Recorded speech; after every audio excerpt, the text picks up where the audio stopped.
Kasabay ng pagputok ng balitang ikinasal na sina Carlo Aquino at Charlie Dizon ay ang pagbuhos naman ng simpatsya para sa ex-partner ni Carlo na si Trina Candoza.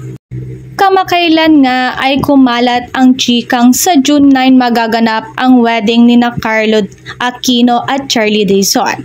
Walang inilabas na kahit anong detalye ang magkarelasyon tungkol sa kanilang kasal at lalong walang nabalitang nag-propose na ang aktor sa award-winning kapamilya actress. Pero ang isa sa mga senyales na posibleng totoo nga ang kasalan today ay ang pagdating sa Pilipinas ng mga magulang ni Charlie na nakabase sa Los Angeles, California. Sa isang Instagram post ni Carlo, mababasa ang kanyang sweet message para kay Charlie. Kalakip ang litrato nila ni Charlie na magkahawak kamay habang nasa tila isang lake. Napakasarap ng kanilang mga ngiti sa photo na may caption na "Unti-unti natin gagapangin ang buhay ng nakatawa." Nag-reply naman si Charlie sa post ni Carlo ng "I love you" with matching heart at teary-eyed emojis. Nang usisain noon ang aktres na si Charlie kung bakit umuwi sa Pilipinas ang kanyang parents, ang maikling sagot ni Charlie ay dahil gusto po nila.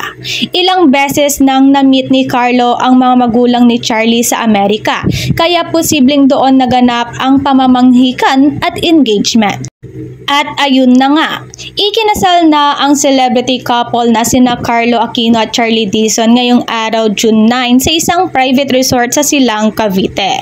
Matapos pumutok ang balitang ikinasal na sila Carlo at Charlie, inulan naman ng simpatsya ang bagong post ng ex-partner ng aktor na si Trina Candoza para sa kanila ng anak na si Mitty.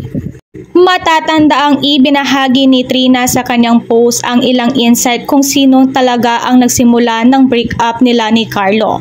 Sumulat siya ng "Before leaving 2022, I want to look back and be reminded of all the things that happened to me, to us rather. So I will be reminded of how I braved through it all.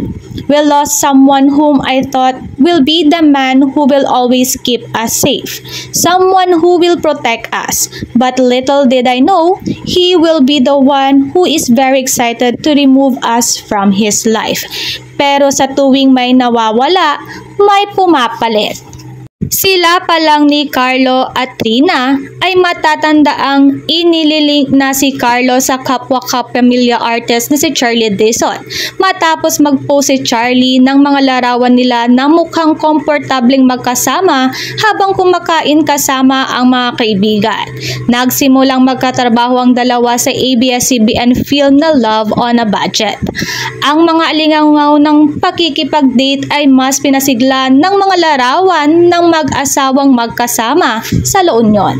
Sinimula ni na Carlo at Trina ang kanilang relasyon noong 2019 bago ito hiniwalayan noong December 2022. Ngunit kahit na naghiwalay na sila, nagkasundo silang maging magulang sa kanilang anak na babae.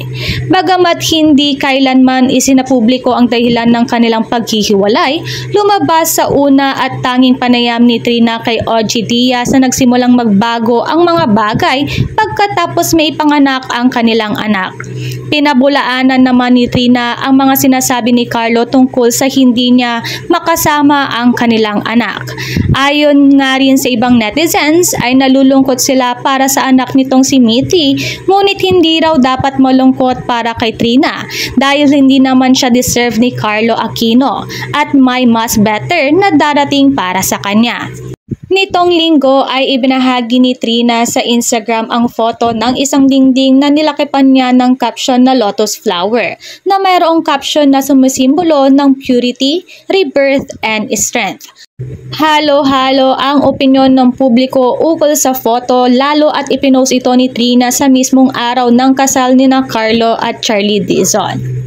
Komento ng ilang netizens sa larawan na ibinahagi ni Trina. "Maybe she's hurting as a mom, feeling sorry for her daughter, that she can't have a complete family. Soar high, Trina. The future is still unwritten. Wishing you and your beautiful daughter an amazing life."